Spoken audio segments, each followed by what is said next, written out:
you know what you're doing? Because I'm recording and she's just going to start switching. Yeah, I'm going to cut it later and everything, so I don't need to do some grand opening. Okay. You all good? So just start Okay. whenever you're ready. Great. Okay. So obviously you've moderated several different presidential debates, some different from the preliminaries now, but what was your goal when you were going into moderating a debate?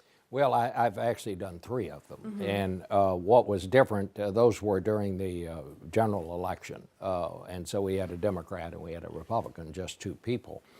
My goal as a moderator was to give the American people, if I could, a better understanding and a fuller picture of who these 2 people were that were running for president. I didn't see this as that we were electing a national moderator. This is about electing a president of the United States. Right. They're the stars. The moderator is the referee. And I tried to go at it from that angle. And I mean, frankly, to me, the most successful moderators are those who are sort of seen and heard at the beginning and maybe not seen or heard much after that. In the sense of, like, I don't think it's the role of the moderator to correct someone when they make a statement. I think it's the role of his opponent to correct that person. And perhaps if he doesn't, then the moderator, if it's, you know, he said 6 and the real answer is 7, maybe you then come back. But I think part of the debate and understanding who these people are, they are the ones making the campaign. We are the ones covering the campaign. And so I think the burden is on the two candidates to make the campaign and to make the debate. We're there as moderators. Okay, so you said referees. Right. So you said you're still there covering it. Did you still see yourself as a reporter when you were moderating a debate? Not really. Okay. No, I really wasn't. I didn't. I wasn't trying to make news. I was trying to find out who these people are and what they stand for and why they have taken the positions they've taken. That is what I saw my role as a moderator. Okay. So there's been a lot of talk this campaign season about how different networks have covered and moderated debates, whether they're kind of more combative between the candidates or more focused on issues. Did you kind of try to do a little bit of both of those when you're moderating, or just focus solely on issues, or no? Well, one thing, let me just say this. So far, these have been moderated by cables, not by networks. Right. The first network debate will be this Saturday when CBS does the Democratic debate out in Iowa. The difference is it is much more difficult to moderate and have a serious discussion when you've got 12 or 13 people up on the stage than when you have, when you have 2.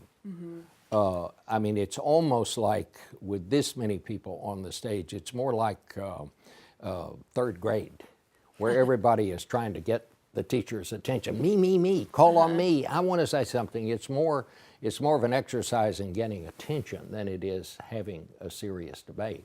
Having said that, I think it's better to have these debates than not have them.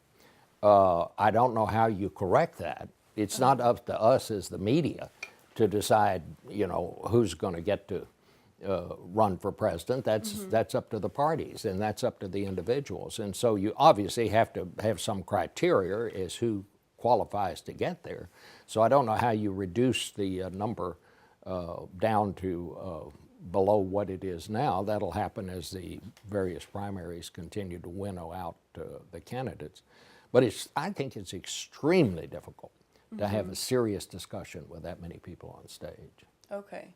And how have you seen campaign financing affect everything about the preliminary debates and campaign season this early? Well, I think we don't have any campaign laws anymore. We don't have any campaign finance laws anymore. They're all gone by the by. It's now just Katie bar the door. The barn door is open. Here's an interesting fact. There were 32 people and companies who were found guilty and fined or served prison terms by 1975, after the Nixon Okay. episode. All of the things that those people went to jail for or were fined for are now legal. We're not going forward interesting. in our campaign finance laws. We're going backwards. You know, it's no longer against the law for corporations to give Yeah. to campaigns and to candidates. It's no longer against the law to give anonymously. There are no limits now on how much you can give. 8 people have given Hillary Clinton more than $1 million. One person has given Ted Cruz $11 million. There's just everything's up on the table now, and you know, if you want to do this anonymously, you can do that.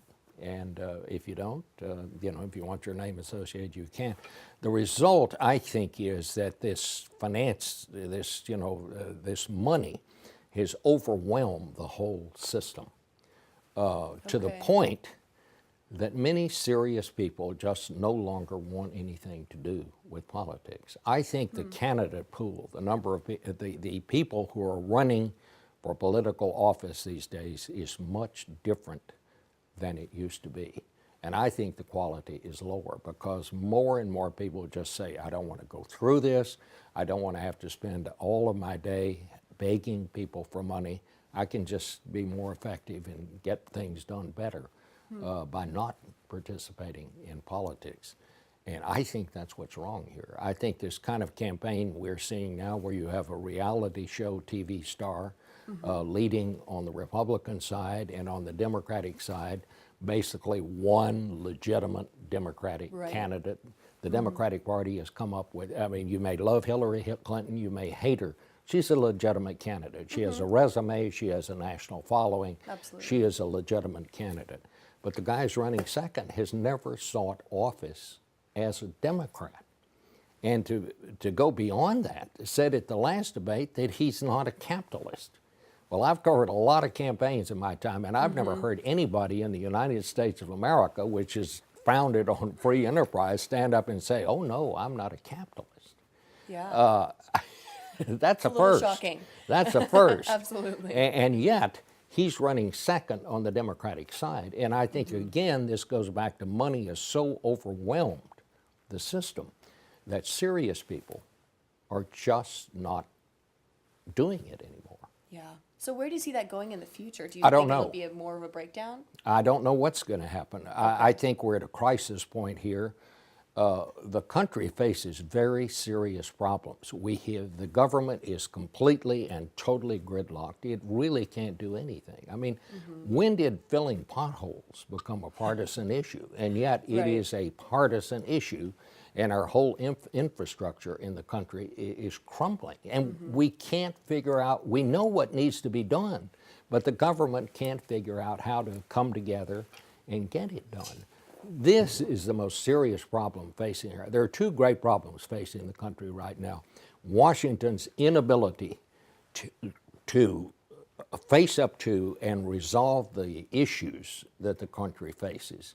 And the second is we're in a point now where you're seeing something that happens every so often in the history of the world, and that is where you have a superpower and a rising power. The great overriding challenge for our government is going to be, how do we manage the relationship with China, which is a rising power. Right.